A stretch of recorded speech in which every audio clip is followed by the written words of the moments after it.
in the hushed, gilded sanctuary of New York's most exclusive restaurant, where power is the main currency and money is just a whisper, a young waitress moved like a ghost among titans. She was invisible, a mere functionary in their world of billion-dollar deals and casual cruelty. But on this particular evening, two men dripping with arrogance and wealth decided to use a foreign language as their private weapon, mocking the quiet girl serving their vintage wine. They believed she was nothing. They believed they were untouchable. They were about to discover that some secrets don't stay buried and the most devastating truths can be delivered in perfect, fluent German. The air in Ethelgard's was thick with the scent of old money and new ambition. It was a carefully curated atmosphere, from the deep burgundy of the velvet banquettes to the soft golden glow of the crystal chandeliers that hung like frozen constellations. Here conversations were held in hushed tones, the clinking of crystal silverware against porcelain, the only sharp sound permitted to pierce the bubble of extreme privilege. For the patrons, it was a fortress of solitude from the chaotic city outside.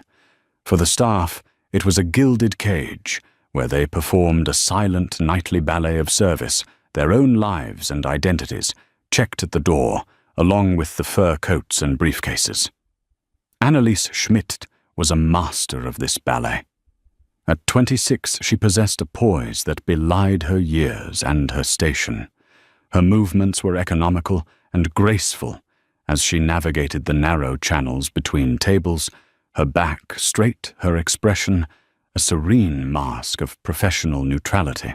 She could decant a 1982 Chateau Margaux without spilling a drop, describe the flavor profile of the pan-seared scallops with truffle foam in 3 different languages, if required, and anticipate a diner's need for a water refill before they were consciously aware of it themselves. To the clientele of Ethelgard's, she was simply the waitress, a pleasant, efficient, and utterly forgettable fixture of the scenery.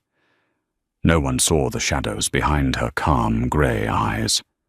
No one knew that the hands that so deftly cleared away their plates had once held a scholarship to Heidelberg University, one of Germany's most prestigious institutions.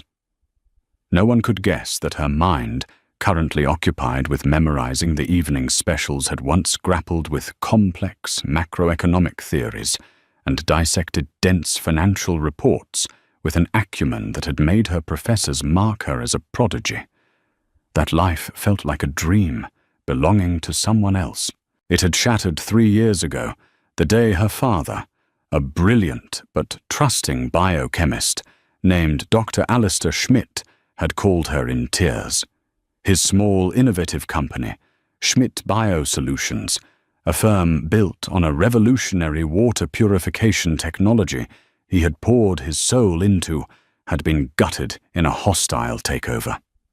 The investors, a ruthless private equity firm, had used predatory tactics, exploiting legal loopholes, and manufacturing a crisis of confidence that sent his company's value plummeting.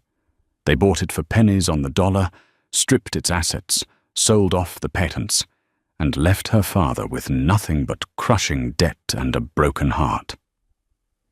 The shock had triggered a massive stroke, leaving Alistair partially paralyzed and needing round-the-clock care. Anneliese had abandoned her doctoral studies in Germany, without a second thought returning to the US to become his primary caregiver. The mountain of medical bills and the debt from the corporate sabotage had forced her into a life she never envisioned. Ethelgard's, with its high-paying clientele and generous tips, was the best she could do without a recent resume, or the time for a conventional career. It was a means to an end, a penance, a way to keep her father comfortable in a decent care facility. Every night she locked her past away in a small locker in the staff room next to a worn-out copy of Keynes's The General Theory of Employment, Interest and Money. She put on her starched uniform, smoothed her blonde hair into a tight bun, and became the ghost of Ethelgard's. tonight, the ghost was about to be seen. They arrived at precisely 8 o'clock, sweeping into the restaurant with an invisible wave of entitlement that parted the air before them. The man in the lead was Harrison Blackwood, a name synonymous with corporate raiding and unimaginable wealth. He was in his late 50s with a mane of silver hair, a face that looked chiseled from granite, and eyes the color of a winter sky, cold and appraising. He moved with the predatory grace of a shark, his custom-tailored suit a dark armor that screamed power. Trailing a step behind him was his associate, a younger, leaner man named Garrett Vance. Garrett had the eager, slightly anxious look of a courtier desperate to please his king. He laughed a little too loudly at Harrison's quips and scanned every room as if assessing its value and threat level simultaneously. The maître de Monsieur Dubois, a man who prided himself on his unflappable demeanor, seemed to shrink in their presence, his usual Gallic charm replaced by a fawning deference. "Mr. Blackwood, a pleasure. Your usual table is ready." "It had better be Dubois." Harrison rumbled, his voice low and resonant, not even bothering to make eye contact. They were seated in Annalise's section at the prime corner table, with a panoramic view of the city lights. It was a table reserved for the gods of this world, and tonight Harrison Blackwood was Zeus. Annalise approached with the water carafe, her face a perfect portrait of polite subservience. "Good evening, gentlemen. May I offer you still or sparkling water?" Harrison waved a dismissive hand, already deep in conversation with Garrett. Garrett was the one who answered, "Sparkling. 2 bottles of the San Pellegrino." Annalise inclined her head and retreated. As she poured the water, she couldn't help but overhear their conversation, conducted in English for now. It was about a recent acquisition, a tech startup they had, streamlined to, which Annalise knew was corporate speak for firing half its workforce. The board was sentimental. Harrison was saying, a smirk playing on his lips. They talked about innovation and company culture. I told them culture doesn't show up on a balance sheet. We sold their server division to a competitor for a 50% profit in 3 weeks. End of story. Garrett chuckled. A masterclass, Harrison. Truly. Annalise placed the menus before them. "My name is Annalise, and I will be your server this evening. Our specials include a wild mushroom risotto with white truffle and a Dover sole meunière prepared tableside." Harrison Blackwood finally looked at her. His gaze wasn't one of acknowledgement, but of appraisal, the way one might inspect a piece of furniture. His eyes swept over her from head to toe, lingering for a fraction of a second too long, a flicker of something cold and dismissive in their depths. He said nothing to her, instead turning to Garrett, and then the language changed. "Sie Sie dir an," Harrison began in crisp, clear German, his tone shifting to one of casual conspiracy. "Look at her." Annalise's hands didn't tremble as she placed the breadbasket on the table. Her posture remained ramrod straight. Inside her, however, a switch flipped. A deep primal instinct for stillness took over the kind a forest creature adopts when it senses a predator nearby. Garrett, clearly fluent himself, leaned in with a conspiratorial grin. "Eine hübsche kleine Kellnerin. Bestimmt nicht die hellste Kerze auf der Torte." A pretty little waitress, certainly not the sharpest tool in the shed. Annalise straightened up her face, still a placid mask. "Can I interest you gentlemen in a cocktail or a selection from our wine list before your meal?"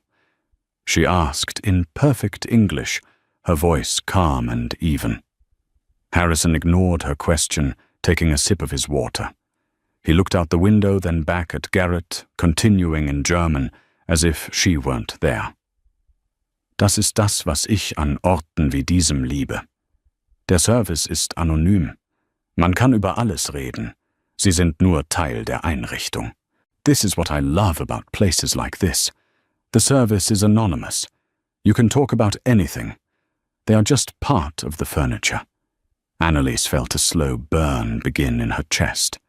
It was an old familiar feeling, the sting of being underestimated, of being rendered invisible. But this was different. It was cruder, more personal. She was not just a server. She was an object of their private amusement. She stood by the table waiting a silent statue of service. She had to. Her father's care depended on this job, on the tips from men exactly like this.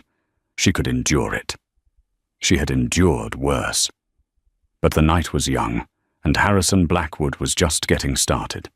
He had no idea that the furniture he was speaking about was not only listening, but understanding every single venomous word. And he had no idea he was about to bring up the one topic in the world that could make her break her silence. The ordering process was a display of casual dominance. Harrison Blackwood didn't consult the menu so much as command it. We'll start with the oysters Rockefeller and the steak tartare, then 2 bone-in ribeyes medium rare, and bring the 05 Petrus. Don't bother me with the tasting, just decant it properly. He waved his hand, dismissing her again. The Petrus alone was a $5,000 bottle of wine. For them it was an afterthought. Annalise retrieved the bottle from the cellar, her hands moving with practiced precision. The weight of the bottle felt obscene in her grip. It represented nearly 2 months of her father's care facility fees. As she presented the bottle to Harrison for inspection, he glanced at the label and nodded curtly, before turning back to Garrett, resuming their conversation in German. Also zurück zu North Star. Garrett said, his voice lowered slightly, but still perfectly audible to Annalise as she began the careful ritual of decanting the wine. So back to North Star. Annalise's blood ran cold. North Star. It was the internal project name, the code name the equity firm had used for their acquisition of her father's company. She had seen it on the few documents her father's lawyer had managed to salvage from the wreckage, a name that was seared into her memory, a brand of pure poison. Her heart began to hammer against her ribs, a frantic drumbeat beneath her calm exterior. She kept her eyes down, focused on the steady stream of ruby-red wine pouring into the crystal decanter, her breathing measured. She couldn't react. She wouldn't. North Star was a thing of beauty. Harrison mused a cruel nostalgia in his voice. He swirled the wine Garrett had poured for him, inhaling its aroma. Der alte Narr Schmidt, hat uns alles geglaubt. The old fool Schmidt, he believed everything we told him. Annalise flinched. The insult was so direct, so personal, it was like a physical blow. Old fool. He was talking about her father, her brilliant, gentle, trusting father, the man who read poetry to her at night and taught her how to identify constellations, the man whose life's work was now being mocked over a $5,000 bottle of wine by the very monster who had destroyed him. Garrett laughed a sycophantic, ugly sound. Sprach immer von ethischen Verpflichtungen und dem Wohl der Menschheit, als ob das Rechnungen bezahlen würde. He was always talking about ethical obligations and the good of humanity, as if that pays the bills. Exactly, Harrison affirmed, leaning back in his chair. We created the narrative. A few whispers to the right journalists about cash flow problems, a fabricated internal report leaked to his key investors suggesting the purification tech was unstable. Classic fear-mongering. By the time we made our offer, they were so panicked they practically paid us to take the company off their hands. The restaurant, the clinking of plates, the soft murmur of other conversations. It all faded away. Annalise was trapped in a horrifying bubble with these 2 men forced to listen to a live recounting of her family's ruin. She could picture it all, her father pacing his office, his face etched with worry as the calls came in, his trust in his partners, eroding his dream, turning into a nightmare. These men hadn't just bought a company, they had orchestrated a man's collapse. The best part, Garrett added, his eyes gleaming with admiration, was using his own head of R&D against him. What was his name? Peterson. Peterson, Harrison confirmed with a smirk. We promised him a seat on the board of the new shell company. All he had to do was fudge the data on the long-term viability tests. The idiot signed an affidavit saying the tech had a critical flaw that would emerge after 5 years. It was a complete lie, of course, but it was the nail in the coffin. Schmidt's credibility was shot. Annalise remembered Dr. Peterson, a man her father had mentored for a decade, treated like a son. The betrayal had hurt him more than the financial loss. She finished decanting the wine, her movements robotic. She poured a small amount into Harrison's glass, and then Garrett's, her face, an unreadable mask of professional stone. But inside, a glacial rage was forming, solidifying the grief and helplessness she had felt for 3 long years into something hard and sharp. They had moved on from appetizers and were now waiting for their steaks, the wine flowing freely. Harrison was becoming more expansive, more arrogant with every sip. He gestured toward Annalise with his glass as she refilled his water. "Schau sie dir an, wie sie herumschwebt." He slurred slightly. "Look at her, how she hovers." Keine Ahnung, was für Gespräche direkt vor ihrer Nase stattfinden. Das Gehirn einer Goldfischs in einem hübschen Paket. Wahrscheinlich ist ihre größte Sorge im Leben, ob sie genug Trinkgeld für ihre Miete bekommt. No idea what kind of conversations are happening right under her nose. The brain of a goldfish in a pretty package. Her biggest worry in life is probably whether she'll make enough tip money for her rent. Garrett snickered into his napkin.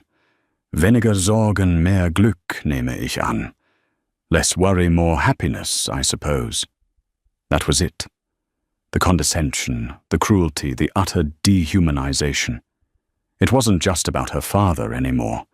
It was about her and every person like her who worked tirelessly to be invisible for the comfort of men like Harrison Blackwood.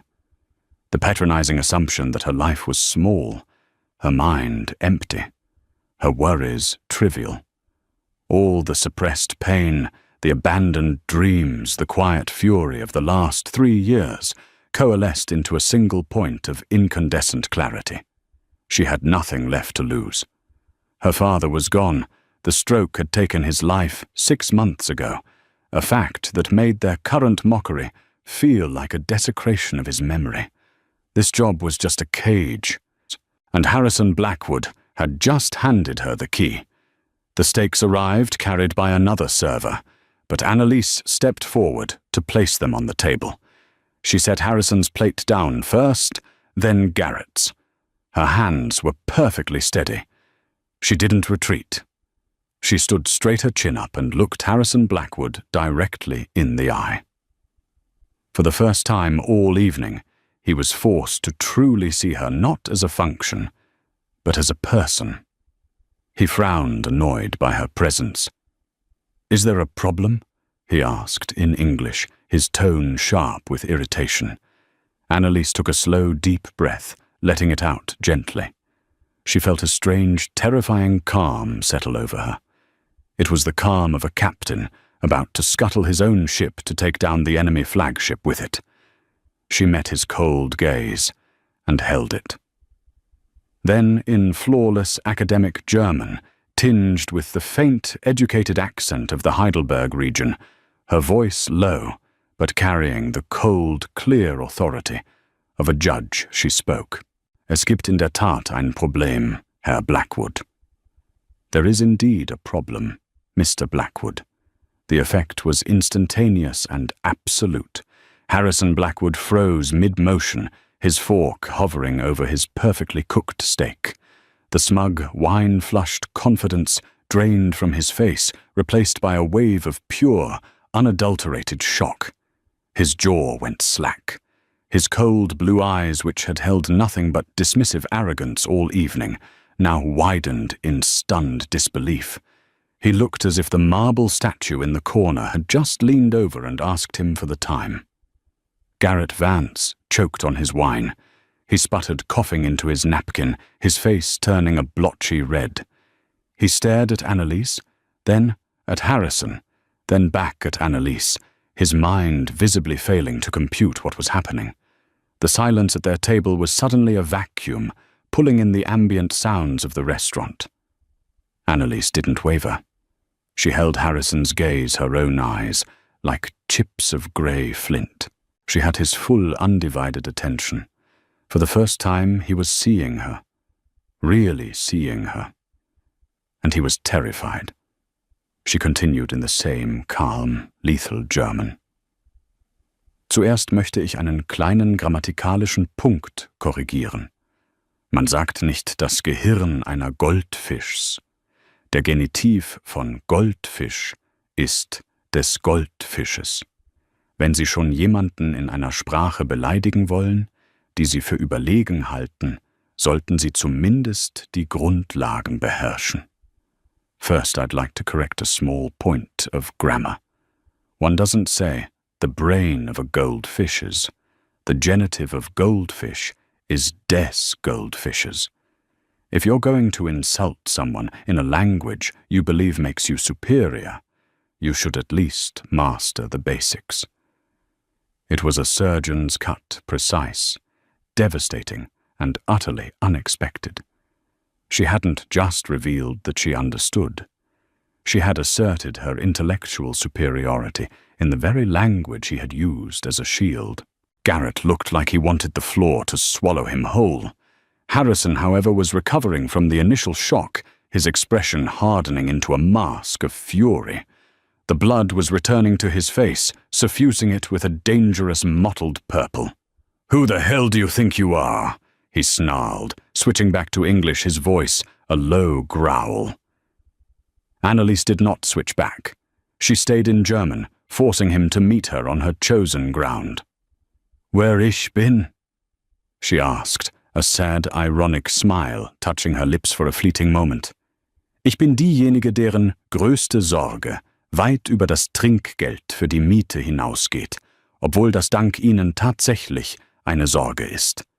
Ich bin diejenige, deren Goldfischgehirn Magna Cum Laude in Wirtschaftswissenschaften an der Universität Heidelberg abgeschlossen hat.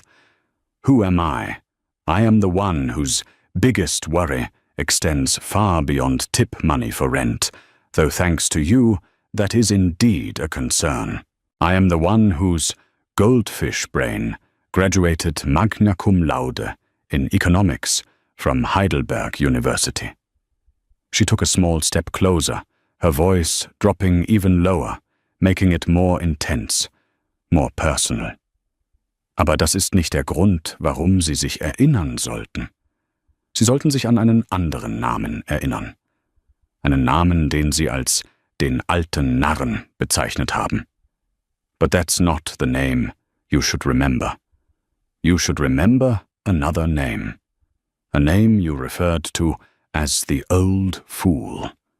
She let the words hang in the air for a beat, watching the dawning horror, and then finally recognition in Harrison's eyes. He knew. He was connecting the dots.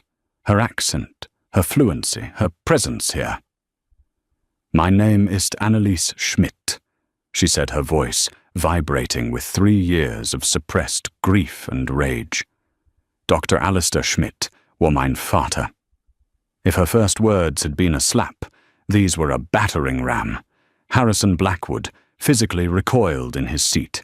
The name spoken aloud confirmed his worst fear. This wasn't a random coincidence. This was a reckoning. The hushed elegance of Ethelgard's had evaporated. Diners at nearby tables had fallen silent. Their forks paused. Their heads turned. They might not have understood the German, but they understood the universal language of confrontation. They saw the powerful billionaire shrinking in his seat, and the quiet waitress standing over him like an avenging angel. Annalise wasn't finished. The dam had broken, and the words poured out not in a torrent of anger, but in a controlled, chillingly precise indictment. Sie haben über North Star gesprochen, she continued in German, her eyes locked on his. Ich habe jedes Wort gehört. Wie Sie die Lügen über die Instabilität der Technologie verbreitet haben. Wie Sie Dr. Peterson, den Mann, den mein Vater wie einen Sohn behandelt hat, dazu gebracht haben, seine Forschung zu verraten. Wie Sie sich damit gebrüstet haben, ihn mit einem wertlosen Vorstandssitz in einer Scheinfirma bestochen zu haben. Sie haben nicht nur sein Unternehmen gestohlen, Herr Blackwood, Sie haben seinen Geist gebrochen. You spoke of North Star. I heard every word. How you spread the lies about the technology's instability. How you got Dr. Peterson, the man my father treated like a son, to betray his research. How you bragged about bribing him with a worthless board seat in a shell company. You didn't just steal his company, Mr. Blackwood. You broke his spirit. Her voice trembled for the first time, but she mastered it instantly. Der Schlaganfall, den erlitt, eine Woche, nachdem sie die letzte Unterschrift erzwungen hatten, war kein Zufall. Ihr feindliches Übernahmeverfahren war ein Todesurteil. Sie saßen hier und tranken seinen Gegenwert in Wein, während sie über die Zerstörung seines Lebens lachten. Er ist vor 6 Monaten gestorben. Ich hoffe, der Wein hat Ihnen geschmeckt. The stroke he suffered 1 week after you forced the final signature was not a coincidence. Your hostile takeover was a death sentence. You sat here drinking its equivalent value in wine while you laughed about destroying his life. He died 6 months ago. I hope you enjoyed the wine. The final sentence, delivered with icy finality, hung in the air like a shard of glass. Harrison was speechless. He was completely exposed, his vile conversation laid bare. He looked around wildly, seeing the curious and judgmental eyes of his peers upon him. The carefully constructed facade of the untouchable Titan had been shattered by a waitress in a hushed restaurant. Garrett, pale as a sheet, finally found his voice, stammering in English. Now see here. There's no need for this. This is a private conversation. Anneliese turned her cold gaze on him. Es war keine private Unterhaltung, she shot back in German. Es war eine öffentliche Zurschaustellung von Arroganz, und jetzt ist es eine öffentliche Zurschaustellung der Wahrheit. It wasn't a private conversation. It was a public display of arrogance, and now it's a public display of truth. She straightened up her duty, done the rage inside her, replaced by a vast, aching emptiness. She reverted to English, her voice crisp and professional, the mask of the server clicking back into place one last time. It was the most powerful move she could make. Will there be anything else? Gentlemen. Harrison Blackwood finally surged to his feet, his chair scraping loudly against the polished floor. His face was a thunderous mask of fury and humiliation. You're fired, he bellowed, pointing a trembling finger at her. You'll never work in this city again. Before Anneliese could respond, Monsieur Dubois materialized at her side. He had heard the commotion and seen the entire exchange. He looked at the trembling, furious billionaire, then at the impossibly composed waitress, and at the dozen pairs of eyes from the city's elite watching him. He made a calculation. Mr. Blackwood. Dubois said, his voice firm, his French accent thick with authority. Mademoiselle Schmidt is my employee, not yours. And in my establishment, we do not tolerate the abuse of our staff. Perhaps it is you who should leave. The collective gasp from the surrounding tables was audible. Dubois had just chosen a waitress over one of his wealthiest patrons. Anneliese took a small black leather billfold from her apron pocket. With a steady hand, she placed it on the table next to Harrison's uneaten steak. Your check, Mr. Blackwood, she said, her voice even, including the Petrus. It was the ultimate act of defiance. She wasn't just exposing him, she was serving him the bill for it. Harrison stared at the bill, then at Annalise, his mouth opening and closing like a landed fish. Defeated, humiliated, and utterly silenced, he threw some cash onto the table, grabbed his coat, and stormed out of the restaurant, Garrett scurrying behind him like a chastened dog. The moment they were gone, a strange thing happened. A ripple of soft, spontaneous applause broke out from the surrounding tables. It wasn't loud or boisterous, but it was unmistakable. It was a murmur of support, of respect, a quiet acknowledgement of courage in a place where it was so rarely seen. Annalise simply nodded, a silent thank you to the anonymous faces. Then she turned and walked, not ran toward the sanctuary of the staff exit, the gilded cage's door finally open. The moment the swinging kitchen doors closed behind her, Annalise's composure crumbled. She leaned against the cool stainless steel wall, her legs suddenly feeling like water. Her breath came in ragged, shuddering gasps. The adrenaline that had fueled her righteous fury drained away, leaving behind the profound, bone-deep exhaustion of a soldier after a long and brutal war. The victory felt hollow, overshadowed by the fresh wave of grief that washed over her. She had spoken the truth. She had avenged her father's memory in some small way, but it wouldn't bring him back. Tears she hadn't allowed herself to shed for months streamed silently down her cheeks, not of sadness, but of pure cathartic release. Her colleagues, the other waiters and kitchen staff who had witnessed the tail end of the confrontation through the porthole window of the door, kept a respectful distance. They saw her tears not as weakness, but as the aftermath of a monumental display of strength. The head chef, a burly man named Antoine, quietly placed a glass of water on a nearby prep counter for her. It was a small gesture of solidarity in their shared world of service. A few minutes later, Monsieur Dubois entered the kitchen. His face, usually a mask of professional stress, was uncharacteristically gentle. He approached Annalise cautiously. "Mademoiselle Schmidt," he began softly. "Annalise, are you all right?"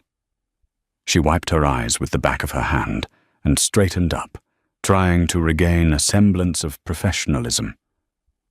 "I apologize, Monsieur Dubois. I lost my composure. I understand if you have to let me go. I will clear out my locker." Dubois held up a hand. "Let you go, Annalise, what you did.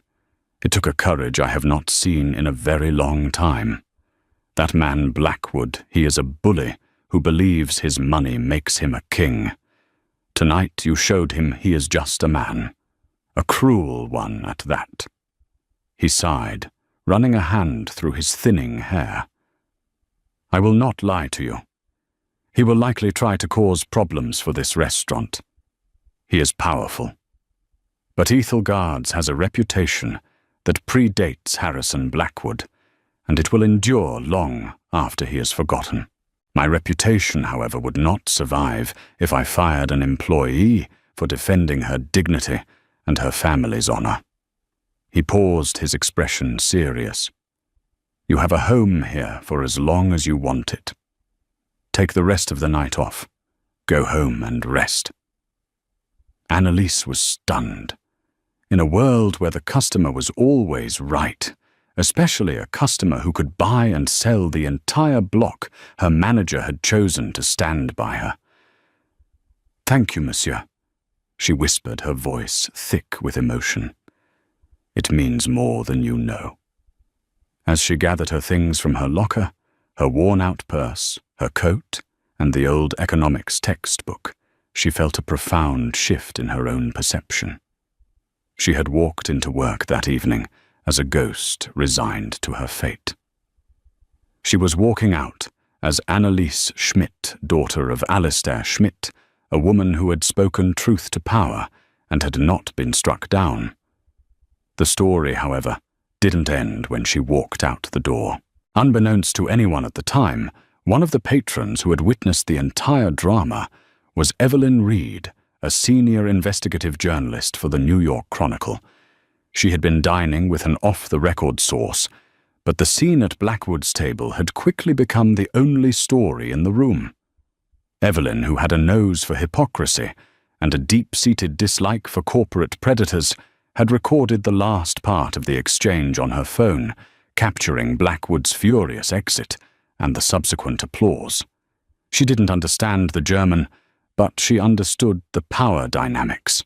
She spent the next hour discreetly interviewing 2 other diners and a busboy piecing together the narrative.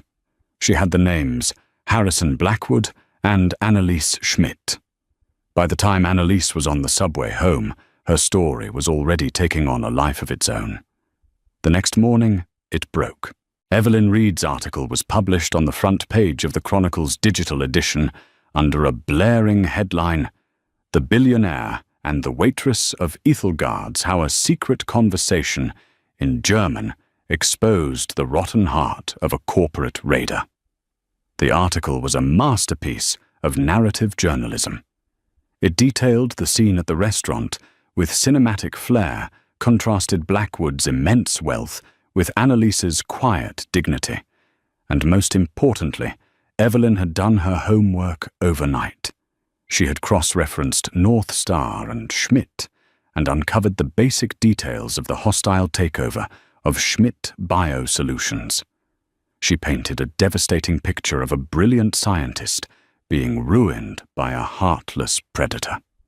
The story of Anneliese the prodigy, forced to become a waitress to care for her dying father, was the emotional core that made the story explode.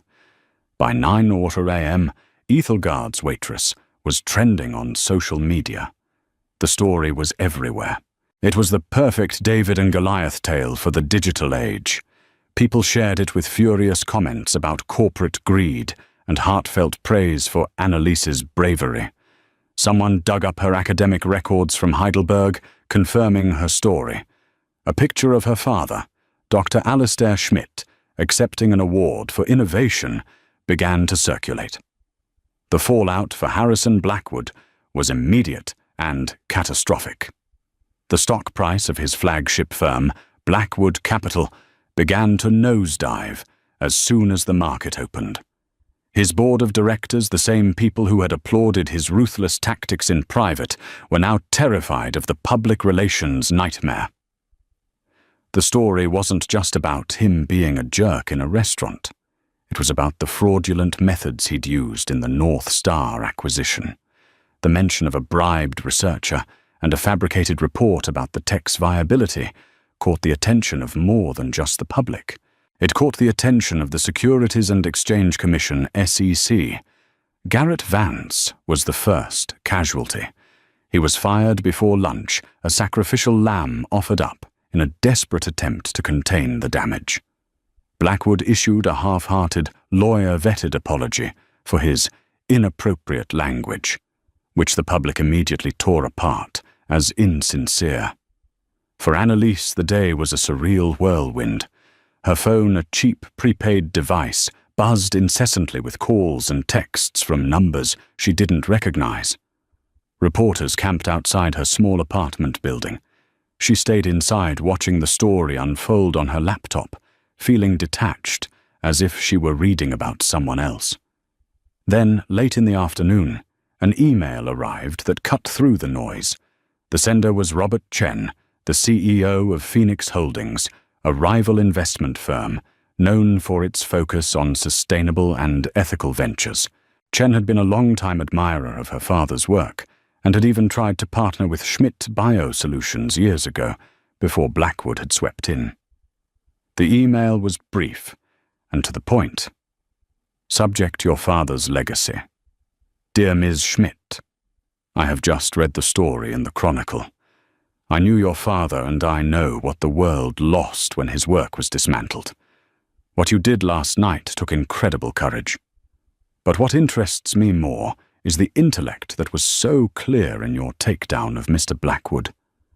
My firm Phoenix Holdings is launching a new division focused on identifying and funding socially responsible technological innovation, exactly the kind of work your father championed.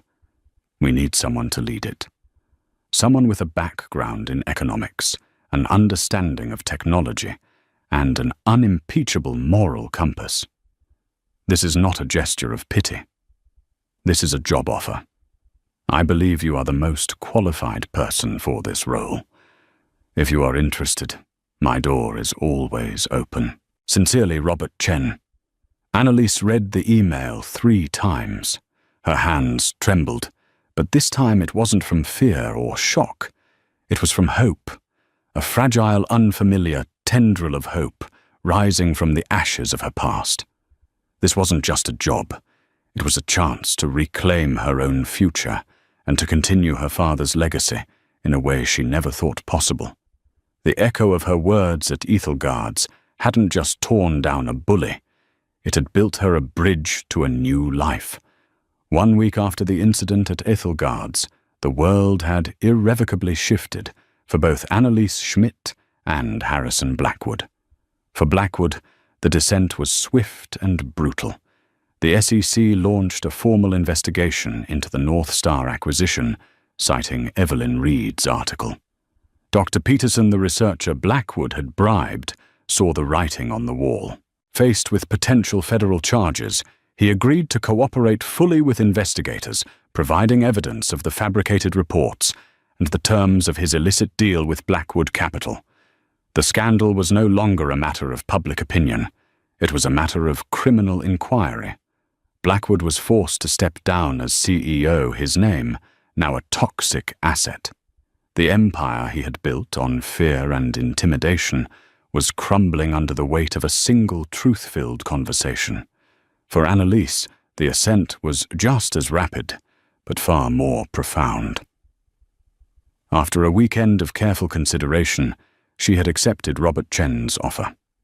She walked into the gleaming downtown offices of Phoenix Holdings, not as a waitress, but as the newly appointed director of the Ethical Innovation Initiative. The contrast with her previous life was stark. Instead of a cramped staff locker, she had a spacious corner office with a view that rivaled the one from Ethelgard's. Instead of a starched uniform, she wore a simple but elegant business suit that felt like both an armor and a liberation. Her colleagues didn't look through her. They looked to her for guidance and expertise. Her first meeting was with Robert Chen himself. He was a man in his 60s with kind eyes and a firm handshake, the antithesis of Harrison Blackwood. "Annalise," he said, gesturing for her to sit. "I want to be clear about why you're here. The world is full of intelligent people. It is full of economists and financial analysts. What is rare is wisdom. The wisdom to know that how you make money is just as important as how much you make. Your father had that wisdom, and from everything I've seen, so do you." He slid a file across the polished table. "This is our first project for the new division. It's a portfolio of startups working on everything from sustainable agriculture to affordable medical diagnostics. I want you to vet them. Find the ones that have the potential to change the world for the better. Find the next Schmidt Biosolutions, and this time let's make sure we protect it." As Annalise opened the file, she saw a list of names and ideas, brimming with hope and ingenuity. It felt like coming home. The part of her brain that had been dormant for 3 years, the part that loved data and complex systems sparked back to life. But now it was tempered with the hard-won wisdom of her experience. She would look not just at the balance sheets, but at the people behind them. She would listen not just to what they said, but to how they said it. Her first major act as director was a personal one. Using her newfound resources and connections, she initiated legal proceedings to reacquire the patents for her father's water purification technology. Blackwood Capital, now in disarray and desperate to shed its toxic assets, settled almost immediately, selling them back for a fraction of their true worth. Annalise established a foundation in her father's name, placing the patents in a public trust to be licensed at low cost to developing nations. Her father's life's work would finally serve the good of humanity, just as he had always intended. One evening, about a month into her new role, Annalise found herself working late. As she packed her briefcase, she looked out her office window at the sprawling tapestry of city lights. Far below, nestled amongst the skyscrapers, she could just make out the warm glow of Ethelgard's. She thought of the girl she had been the ghost in the gilded cage, moving silently with her grief. She had thought that strength meant enduring the pain, hiding it away. She realized now that true strength was speaking it aloud, no matter the cost. She had not set out for revenge. Revenge was a fire that consumed everything. What she had achieved was something more lasting: justice. And from the ashes of that confrontation, something new and beautiful was rising. Her father's legacy was secure. Her own future, once a bleak landscape of obligation, was now a horizon of limitless possibility. She turned off the light in her office, leaving the city to its nightly glitter. She was no longer a waitress serving the powerful. She was one of them now, but on her own terms, guided by a different set of values. Annalise Schmidt was finally free, not just from her past, but to build a better future. The ghost of Ethelgard's had found her voice, and it was a voice that would now help shape the world. 6 months passed. The chill of autumn gave way to the deep freeze of winter, and with the changing of the seasons, the landscape of Annalise's life transformed completely. She was no longer defined by the trauma of her past, but by the promise of the future she was actively building. At Phoenix Holdings, she wasn't just an employee. She was a force. She moved with a quiet, earned confidence, her intelligence no longer a hidden weapon, but a tool she used daily to construct, to nurture, and to empower. Her first major success was the funding of Viridian Dynamics, a small startup founded by 2 brilliant but underfunded engineers who had developed a biodegradable polymer to replace single-use plastics.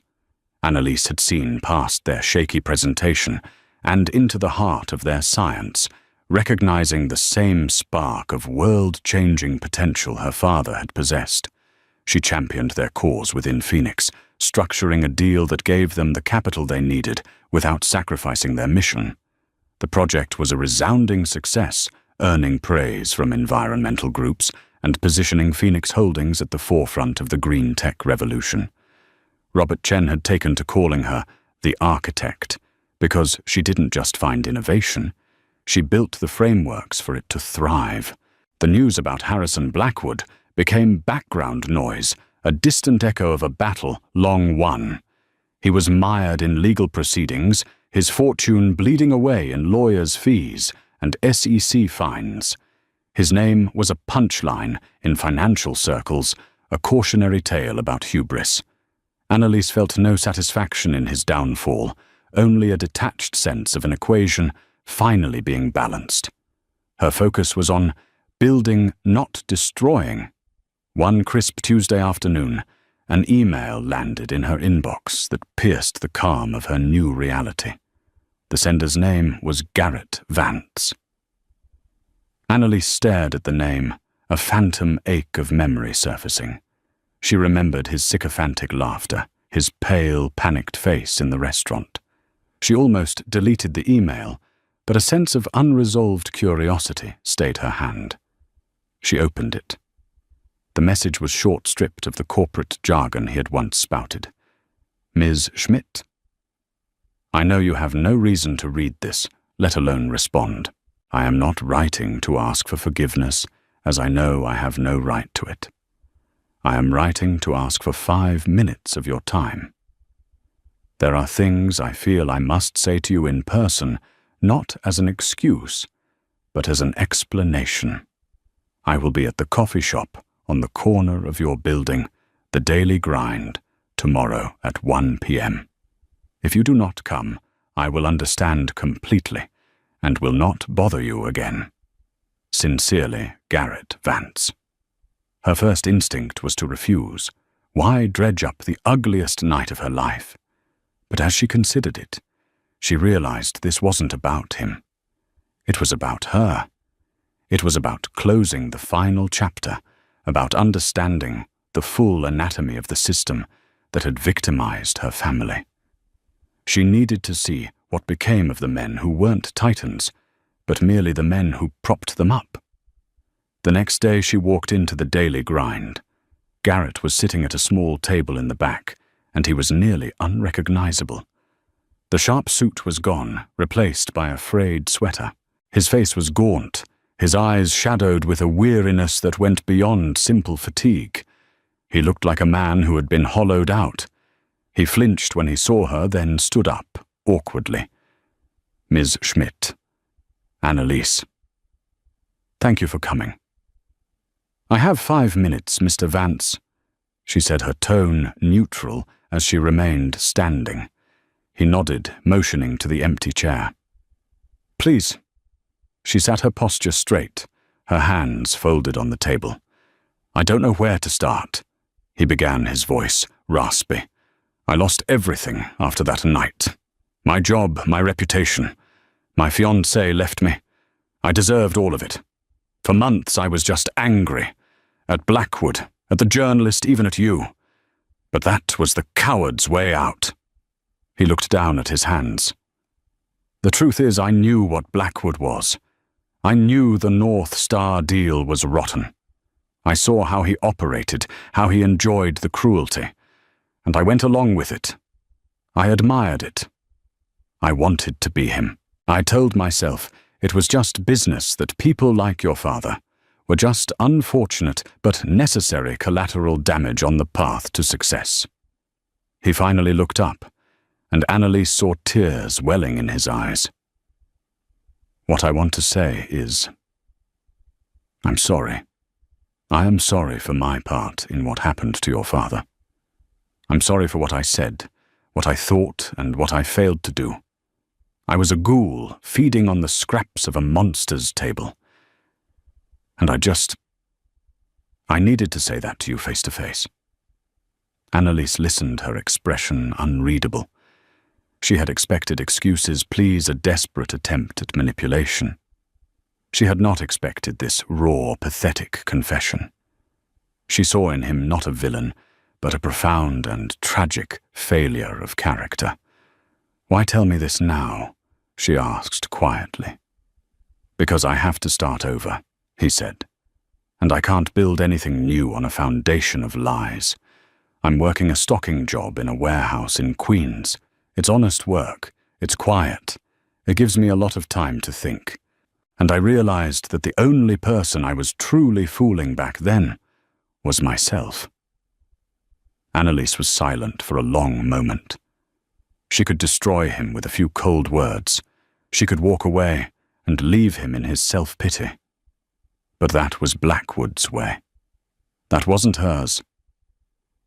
Redemption isn't about getting forgiveness from those you've wronged, Mr. Vance. She said, her voice softer now, but no less firm. It's a debt you pay to yourself. You don't fix the past by apologizing for it. You atone for it by what you do next. Find a way to do some good. It doesn't have to be grand. Just be a better man than you were. That's the only apology that will ever matter. She stood up. I wish you peace, Mr. Vance. With that, she turned and walked out, leaving him with her final unexpected gift, a roadmap not to her forgiveness, but to his own salvation. That evening, Annalise made a reservation. She walked into Ethelgard's not through the staff entrance, but through the grand front doors. She was greeted not with the expectation of service, but with the reverence afforded to a legend. Monsieur Dubois himself came forward, his face breaking into a wide, genuine smile. Annalise, it is an honor to have you back. The honor is mine, Jean-Pierre, she said, using his first name for the first time. A table for one, please. He didn't hesitate. He led her personally across the plush carpet, past the curious eyes of the new wave of patrons, and seated her at the prime corner table. Her table. As she sat there looking out at the same city lights, she felt the last vestiges of the ghost she once was fade away. She was the architect of her own world now. She ordered a simple, elegant meal and a glass of Sancerre. She ate slowly, savoring every bite, not as a former waitress in awe, but as a woman who knew her own worth. Her meal was a silent celebration of her journey. It was an homage to her father, a reclamation of a space that had once been the site of her deepest humiliation, and a toast to the boundless future. When the check came, she paid it, leaving a generous tip for the young waitress, who served her a girl with bright, hopeful eyes, who reminded Annalise just a little of herself. This story is a powerful reminder that there is often more to people than meets the eye. Behind a uniform or a job title, there can be a wealth of experience, intelligence, and untold stories. Annalise's journey shows us that dignity isn't something that can be taken away by contempt or arrogance. It's something we claim for ourselves. Her courage to speak her truth in the face of overwhelming power didn't just expose a cruel man. It unlocked her own potential and reclaimed her father's legacy. It's a testament to the idea that one voice speaking with conviction can indeed change the world, or at least their small corner of it. If this story of resilience, justice, and the triumphant power of the human spirit resonated with you, please help us share more stories like it. Hit that like button, share this video with someone who needs to hear it, and be sure to subscribe to our channel for more real-life dramas that will inspire and move you. Thank you for listening.